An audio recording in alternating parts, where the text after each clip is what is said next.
Halo semuanya, kembali lagi bersama saya Brian Howard. Hari ini kebetulan kita latihan di kolam yang baru ya. Nah, jadi ini kolam di sini namanya kolam Mutiara Phyllis ya. Jadi lebih kurang itu 40 meter kalau di sananya. Lalu lebarnya ini lebih kurang 15 meter ya, 12,5 sampai 15 meter ya.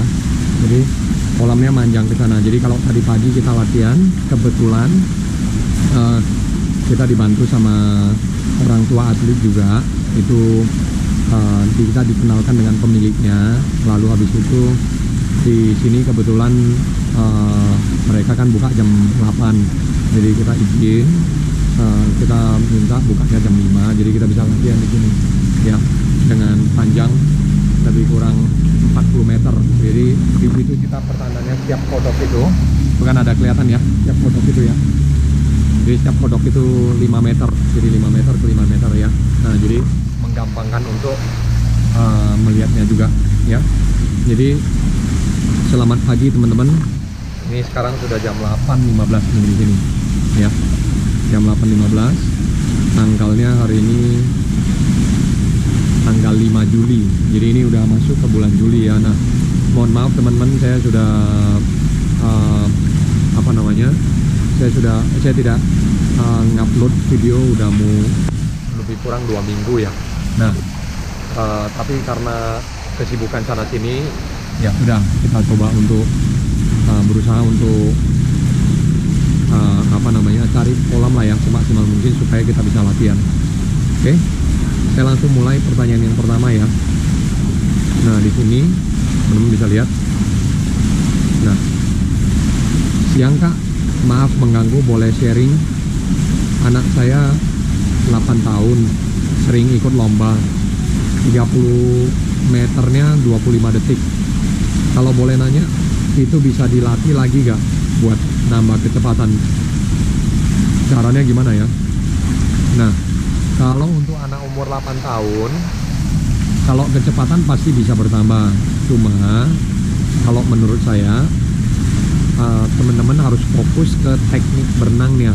Nah, kalau teknik berenangnya pada saat umur kecil, pada saat mereka umur 7 tahun, 8 tahun, 9 tahun, 10 tahun, itu masih bisa diperbaiki. Tapi kalau udah masuk umur 11, 12, 13, itu mulai udah sedikit sulit diperbaiki, apalagi 13 ke atas ya. Nah, makanya teman-teman di sini bukan fokus ke kecepatannya. Kalau kecepatan masih bisa ditingkatkan sembari bertambah umur, ototnya semakin besar, otomatis tenaga tambah besar. Tapi kalau tekniknya semakin bertambah umur semakin sulit untuk diperbaiki gitu ya. Jadi menurut saya lebih difokuskan ke apanya dulu, tekniknya dulu, otomatis kecepatannya akan bertambah ya. Jadi kalau anak umur 8 tahun itu gampang banget mau majunya gitu loh ya. Jadi jangan takut, oh anak saya nggak bisa maju, kecepatannya kurang. Umur 8 tahun Bapak Ibu nggak usah takut ya. Sama halnya dengan saya ngambil FINA level 1, FINA level 2, lalu ASKA 1, 2, 3 sama PRSI ABC. Itu sama, diberitahu juga anak umur 8 tahun itu masih panjang banget karirnya ya. Jadi fokuskan ke drillnya saja. Oke. 2. Nah, coach, cara memperbaiki drill yang berantakan gimana ya? Nah, kalau ngelatih drill itu, drill kan gini, kita maunya anak-anak itu ngerjain berjenjang dan mereka pahami juga gitu loh. Jadi drill ada drill dasar dan drill spesifik, drill yang lebih sulit. Nah, kalau drill yang lebih sulit itu tentunya kalau anak-anak yang masih muda ngerjainnya agak sulit, tapi itu harus dikenalkan. Nah, kalau drill dasar itu menurut saya ya, kalau drill dasar itu teman-teman usahakan anak-anak ini dijelasin sedetail mungkin. Supaya apa? Mereka dari drill dasar ke drill spesifik itu mereka butuh yang namanya waktu untuk penyesuaian gitu loh. Jadi contoh kalau di gaya bebas, kalau drillnya masih berantakan, berarti teman-teman boleh turunkan ke drill yang dasar gitu loh. Jadi dia pelajari dulu drill yang dasar dengan benar, baru habis itu masuk ke drill yang lebih spesifik. Karena drill itu kan satu gaya aja ada lebih dari 12 drill kan. Jadi teman-teman ketika ngerjakan drill itu juga harus perhatikan. Anak-anak ini kalau belum sanggup ya sudah kasih yang drill lebih dasar, tapi kalau sudah sanggup ya udah kasih drill yang lebih naik lagi. Nggak apa-apa berantakan, diulang lagi dan diulang lagi sampai drill itu sempurna gitu ya. Oke, sebentar ya teman-teman ya. Ini saya perbaiki dulu sedikit sebelah sini, sorry. Oke, bentar ya.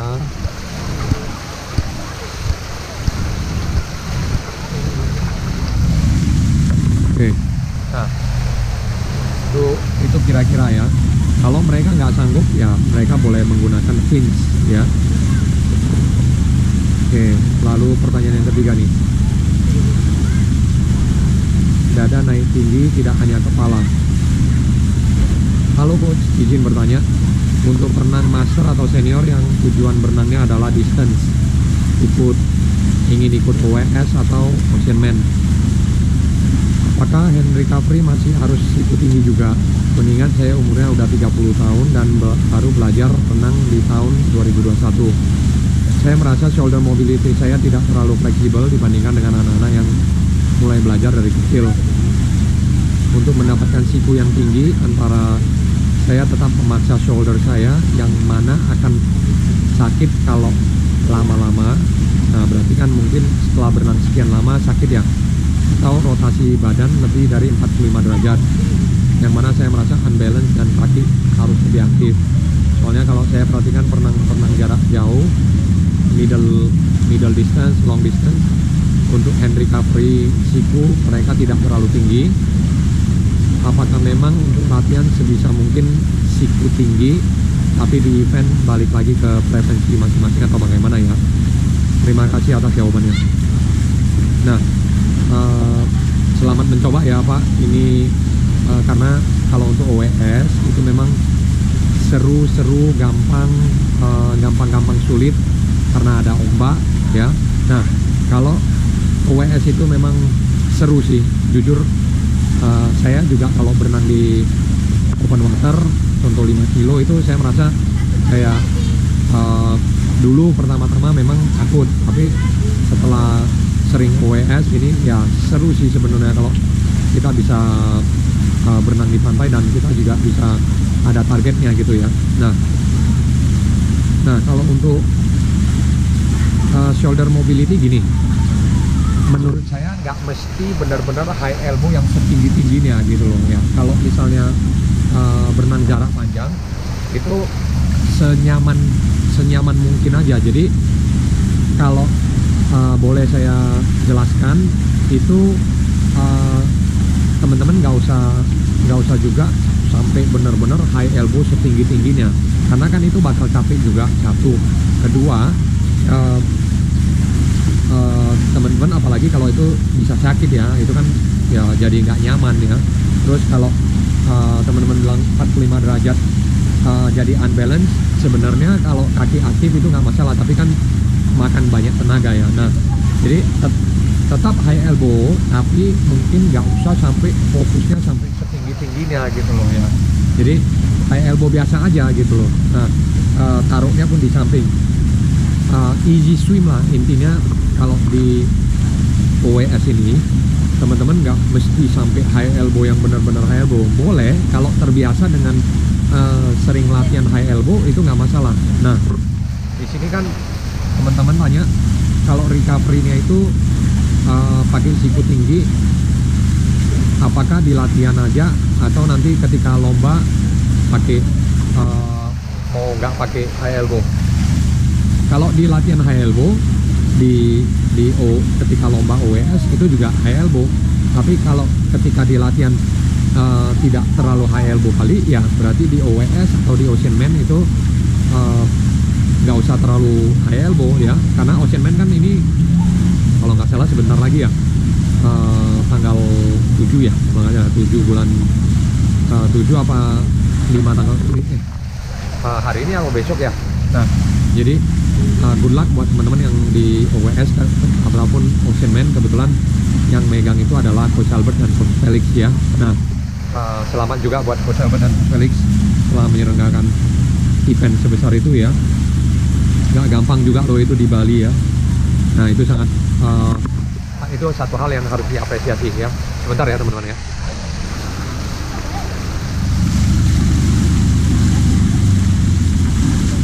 Ini kita matikan dulu di sini. Bisa berhenti ya ini ya.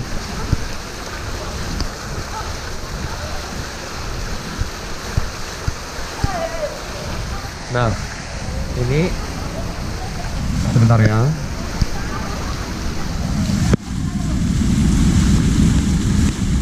Oke.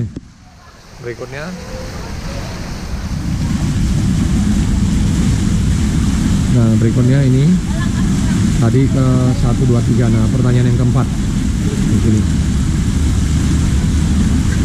Mohon penjelasannya cara menggunakan face clock saat melatih. Ingin lihat saat coach melatih menggunakan face clock. Terima kasih sebelumnya. Nah, review tentang face clock sudah saya buat sebelumnya, sudah pernah saya buat. Cuman kalau untuk cara penggunaannya, nah sekarang gini, hampir sama kayak stopwatch. Jadi kan dia ada 0, 5, 10, 15, 20, 5, 25, 30, 35, lalu 40, 45, 50, 55, 1 menit ya. Kalau 1 menit berarti putaran satu lagi. Nah, kalau anak-anak berenang contoh 8 kali 50 yang paling gampang aja ya kita buat ya, supaya teman-teman nggak sulit. Setiap 1 menit berarti cara menggunakan face clock itu adalah setiap kali 0 jalan, setiap kali 0 jalan, karena kan setiap 1 menit ya, setiap kali 0 jalan. Nah, kalau setiap 105 berarti dari 0 tambahkan 5, yang kedua kali jalan nanti di 5, yang ketiga jalan di 10, yang keempat jalan di 15, yang kelima jalan di 20, berikut tambah 5 tambah 5. Itu cara menggunakan face clock kalau tambah 5. Nah, kalau tambah 10 ya udah berarti tambah 10, 10, 10, 0, 10, 20, 30, 40. Kalau 110. Kalau 115 berarti dibagi 4 poinnya. Jadi 0, 15, 30, 45 gitu. Nah, baru berikutnya di yang paling pincang itu umumnya di 25 nih. Nah, kalau 125 nanti ke 50 yang kedua, nanti balik lagi ke 15, jalan lagi di 40, jalan lagi di 5, jalan lagi di 30. Jadi kalau 25 itu tambahkan aja 25 nya. Nah, tapi memang agak pincang, nggak selalu di situ terminnya gitu loh ya. Karena poinnya mesti dibagi kayak setengah gini, terus kayak seperempat gitu loh ya. Nah, jadi kalau cara menggunakan face clock itu hampir sama kayak stopwatch juga ya. Satu harus ada master yang berjalan, satu lagi yang split. Nah, jadi itu sangat tergantung sih gimana cara teman-teman menggunakan jalan di mana juga. Itu selalu 0 biasanya ya. Misalnya kamu jalan di 0, itu kan selalu muternya ya, berarti saya jalan awalnya di 0. Kalau misalnya 120 misalnya, ya udah berarti 0, 20, 40, 0, 20, 40 ya. Nah, di 35 juga agak sedikit membingungkan sih sebenarnya 35 ya, tapi 35 umumnya masih oke sih ya menurut saya ya. Kalau di 135 ya. Nah, itu mungkin ya. Kalau bisa ya teman-teman, kalau ngajarin anak-anak mulai dari 130 dulu ya, dan usahakan kayak potong kuenya gitu loh, potong kue jadi 2, potong kue jadi 4, potong kue jadi 8 gitu-gitulah ya. Oke. Tips biar anak bisa nafas efektif. Nah, salam kenal, saya Lukman dari Karawang. Nah, salam kenal juga untuk Pak Luman. Salam juga dari Medan. Semoga teman-teman sehat selalu ya di sana dan semangat melatihnya. Nah, ini ada 2 pertanyaan terakhir di sini. Nah, maaf, di video ini belum ada penjelasan tujuan drill catch up drill 3 kaki 3 stroke dan 5 kaki 5 stroke. Nah, kalau catch up drill itu tujuannya untuk supaya mereka nunggu dulu sampai jarinya masuk, baru tangan berikut ditarik. Ya, jadi catch up drill itu bisa dilihat di drill itu sendiri. Itu adalah kita tarik recovery, terus kita tahan kira-kira lebih kurang 4-5 detik lah ya. 1, 2, 3, 4, 5 baru tarik lagi sebelah kiri. 1, 2, 3, 4, 5 baru catch lagi. Nah, itu sebenarnya bisa hitungan sampai 8 ya. Tujuannya adalah supaya jangan diputar-putarin sama mereka gitu loh. Jangan kayak helikopter, kecuali gaya punggung ya, kan beda, bebas sama punggung ya. Nah, kalau ini bebas 3 kaki 3 stroke. Kalau 3 kaki 3 stroke itu tujuannya supaya kita ketika menyamping ya, ketika kita menyamping itu kita tidak tidak kepalanya naik gitu loh. Jadi 1, 2 tarikan, 3 tarikan, habis itu 1 tangan di belakang, terus kita kepalanya tunduk gini ya, supaya nafasnya ke samping dan juga kita rotasi bahunya juga dapat tuh ya. Jadi 3 kaki 3 stroke, sama halnya dengan 5 kaki 5 stroke. Bedanya cuman kalau 5 kaki 5 stroke itu lebih panjang ya, lebih panjang aja untuk 1, 2, 3, 4, 5 baru benangnya 5 stroke. Itu mungkin ya tujuannya ya. Nah, ini terakhir. Halo, terima kasih buat channelnya, sangat membantu. Izin bertanya, saya sebelumnya sudah menonton 2 video tentang program latihan dan sangat mencerahkan. Namun saya masih bingung membedakan antara speed set dan race pace set. Yang saya pahami 2 metode ini sama anaerobik. Mohon jelaskan secara mendasar ciri-ciri antara 2 metode tersebut. Atau setidaknya apa saja yang poin-poin yang membedakan dari speed set dengan race pace set. Terima kasih, semoga semakin sukses. Nah,